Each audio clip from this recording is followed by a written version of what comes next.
আমি এখন ক্রোয়েশিয়াতে কিছুক্ষণ আগে এসে পৌঁছালাম ক্রোয়েশিয়াতে। এ হচ্ছে ক্রোয়েশিয়া এয়ারপোর্ট। এখন হচ্ছে দুপুর 2টা বাজে, আর কি পরিমাণ ঠান্ডা বাহিরে আমি ফিল করতেছি। হয়তো 4-5 ডিগ্রি চলতেছে বা 10 ডিগ্রি আশেপাশে চলতেছে, এত ঠান্ডা।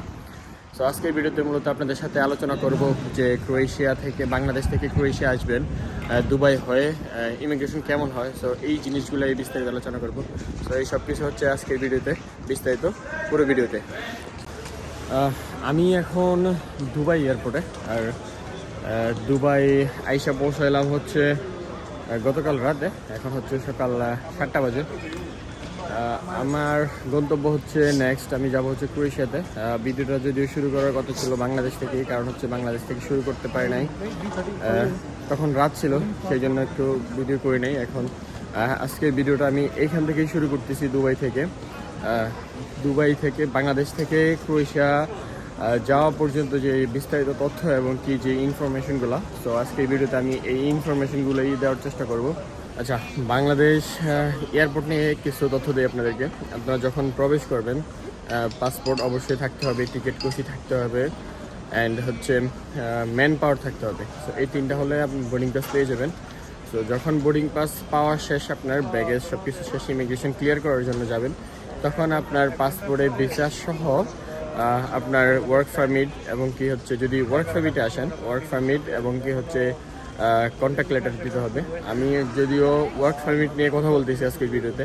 যারা ওয়ার্ক পারমিটে আসবেন, ইমিগ্রেশন ক্লিয়ার করার জন্য কি কি ডকুমেন্ট লাগে এই জিনিসগুলো বলি। আপনার হচ্ছে ম্যান পাওয়ার লাগবে, টিকিট লাগবে, অ্যান্ড পাসপোর্ট। সো এই জিনিসগুলো হলে আপনি হচ্ছে বোর্ডিং পাস পেয়ে যাবেন। বোর্ডিং পাস পাওয়ার পরে যখন এক্সিট সিল নেবেন বাংলাদেশ পুলিশ থেকে, তখন হচ্ছে আপনারা ওয়ার্ক পারমিট এবং কি হচ্ছে আপনার কন্ট্যাক্ট লেটার, এই দুইটা জিনিস তাদেরকে দিতে হবে, শো করতে হবে।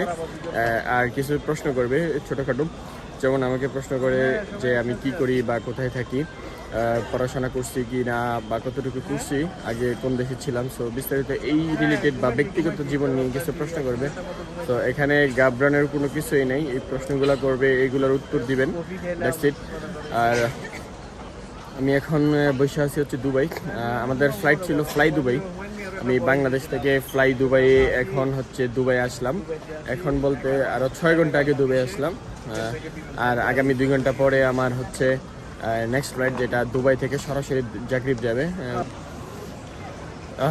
দুবাই এয়ারপোর্ট এতই বড় যে আমরা টার্মিনাল 2 থেকে টার্মিনাল 3-তে আসতে আমাদের বাসে করে ম্যাক্সিমাম 15 মিনিট টাইম লাগছে। সো এত বিস্তৃত ওদের টার্মিনাল 3টা, টার্মিনাল 1, 2, 3। 1, 2 একদম সেম টু সেম কাছাকাছি, আর 3 নাম্বারটা হচ্ছে একটু দূরে। আর এতই বিশাল যে আমরা আসতে বাস দিয়ে আসতে আমাদের 15 মিনিট প্লাস লাগছে। সো একটা থেকে আরেকটা দূরত্ব, এইরকম দূরত্ব। আর এখানে এখন চলতেছে হচ্ছে, এই যে 3-তে চলতেছে হচ্ছে ইমারাতের ফ্লাই ইমারাতের চেকিং চলতেছে।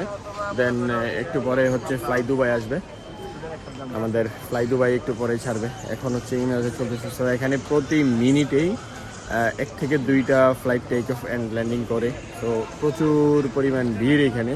আর আমি আপনাদেরকে ক্রাউডেড দেখাই, এই যে কি পরিমাণ মানুষ যে এইখানে ট্রানজিট করে। বিশেষ করে ইউরোপের ট্রানজিটগুলো সব থেকে বেশি, আমার মনে হয় যে তুর্কি আর দুবাই, ইউরোপের ট্রানজিটগুলো সব থেকে বেশি হয়।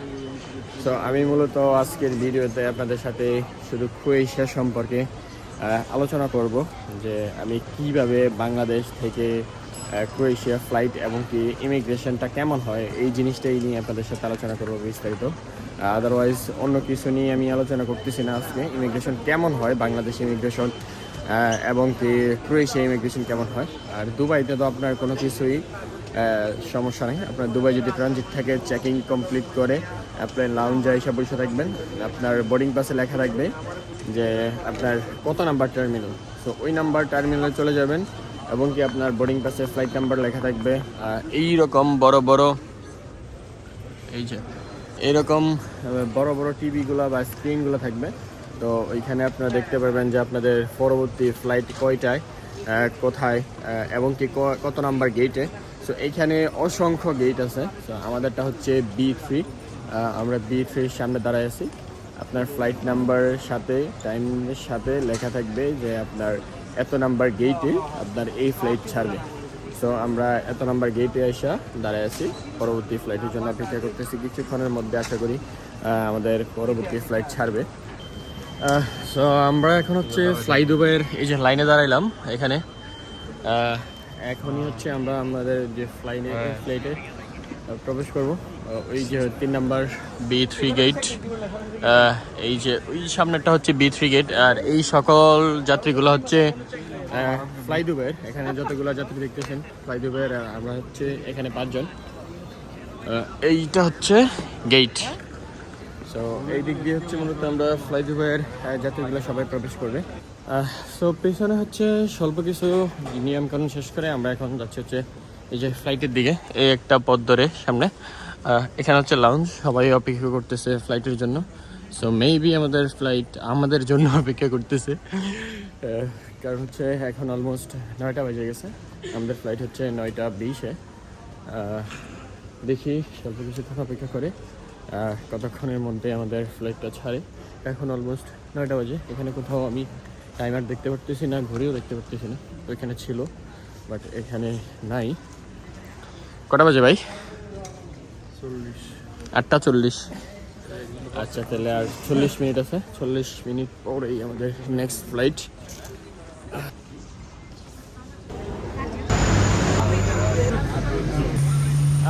আমরা গতকাল রাত্রে হচ্ছে এই সেম ফ্লাইটটাতে করে আসছি, ফ্লাই দুবাই। আমার পিছনে যেটা দেখতে পাচ্ছেন, তো আমরা এইটাতে করে এখন আবার জাগরেব যাব। আর আমি যেদিকে তাকাইতেছি শুধু ওইদিকেই এইরকম বিশাল বিশাল ইমারাতের ফ্লাইটগুলো দেখতে পারতেছি। আর এটা হচ্ছে আমাদের ফ্লাই দুবাই। অন্য অন্য ফ্লাইটের থেকে এই ফ্লাইটটা খুবই ছোট। আর প্রতি মিনিটে একটা একটা করে flight take off and landing করতেছে। এই যে একটা টেক অফ করতেছে।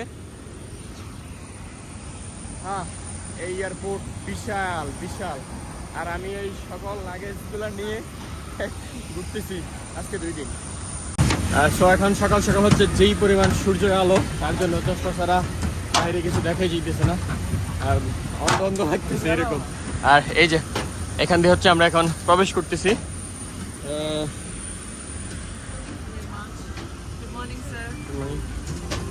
फोटो खींचते खींचते अब आप कहाँ जा रहे थे? সো এই সিটগুলো হচ্ছে মূলত বিজনেস ক্লাস আই থিঙ্ক।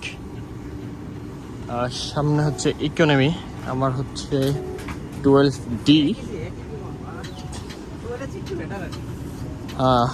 ওইটার থেকে একটু বেটার। সো এটা হচ্ছে এই যে এই সিটগুলো হচ্ছে ইকোনমি। সো এইটা হচ্ছে আমাদের ফ্লাইট ম্যাপ। এই যে দুবাই থেকে হচ্ছে সোজা জাগ্রেব, ক্রোয়েশিয়াতে। স্ক্রিন এইরকম দেখা যায় ম্যাপটা মূলত। আর আমাদের ঢাকা হচ্ছে এইখানে। এই যে ঢাকা থেকে আমাদের ফ্লাইট ছিল এই জায়গায় 6 ঘন্টা 5.5 ঘন্টার মতো। এখন 6 ঘন্টা প্লাস লাগবে পরের ফ্লাইট। এই জাগ্রেব, দুবাই থেকে জাগ্রেব পর্যন্ত। সো ফ্লাইটে এখানে কিছু সংখ্যক দিক নির্দেশনা দিচ্ছে যে কিভাবে কি করতে হয় অ্যানিমেশনের মাধ্যমে। আর এই ফ্লাইটটাতে হচ্ছে স্ক্রিন পাইতেছি আমরা, ওইটাতে ছিল না, এটাতে হচ্ছে পাইতেছি। সো অলরেডি 5-6-7 মিনিট ওভার হয়ে গেছে। ফ্লাইট এখনও টেক অফ করে নাই। মেবি 10-15 মিনিট লেট হইতে পারে আরও নির্দিষ্ট টাইম থেকে। সো আমাদের ফ্লাইট ছাড়ার কথা ছিল 9টা 20-এ। সো এখন বাজতেছে হচ্ছে 9টা 27। 7 মিনিট অলরেডি লেট হয়ে গেছে, এবং কি আশা করা যায় যে আরও হবে 5-10 মিনিট। সো এই হচ্ছে কিছু দিক নির্দেশনা দিচ্ছে, এই স্ক্রিনে হচ্ছে কিছু দিক নির্দেশনা দিচ্ছে। আর সিট অলরেডি ফুল। সবাই আইসা একদম টোটালি বসে গেছে। আমাদের ফ্লাইট ছাড়ার কথা ছিল 9টা 20-এ, বাট আমাদের ফ্লাইট ছাড়লো হচ্ছে বরাবর 10টা এরকম 40 মিনিট প্লাস সময় লাগছে। তো এখন ফ্লাইট হচ্ছে অলমোস্ট ফ্লাই করতেছে 1.5 ঘন্টা হয়ে গেছে। আমাদের প্লেন যদি দেখাই এখন কোথায় আছে, মেবি ইরান পার হয়ে আসছে। এই যে এই হচ্ছে ম্যাপটা।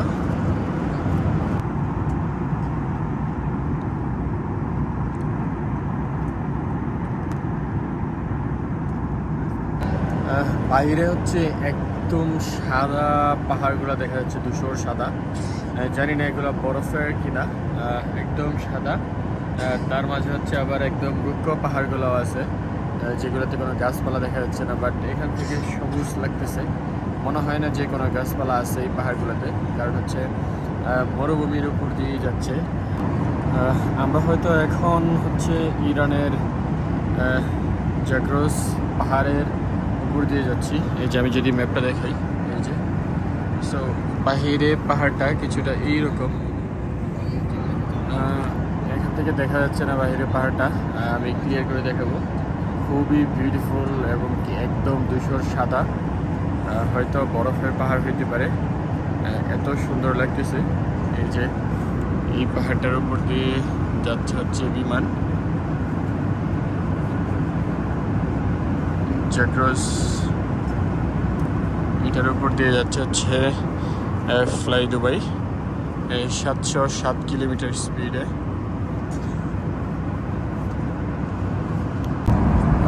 আমরা মূলত এখন চলে আসছি হচ্ছে জাগ্রেবে। আমি যদি আপনাদেরকে ম্যাপটা দেখাই, এই যে আর 16 মিনিট পরে ল্যান্ডিং করবে। দূরত্ব মাত্র 100 কিলোমিটার, 103 কিলোমিটার দেখাচ্ছে এখানে। সো 15 মিনিটের ভিতরে আমাদের ফ্লাইট এখনই ল্যান্ডিং করবে, 15 মিনিটের ভিতরেই। সো আমরা চলে আসছি হচ্ছে জাগ্রেবে।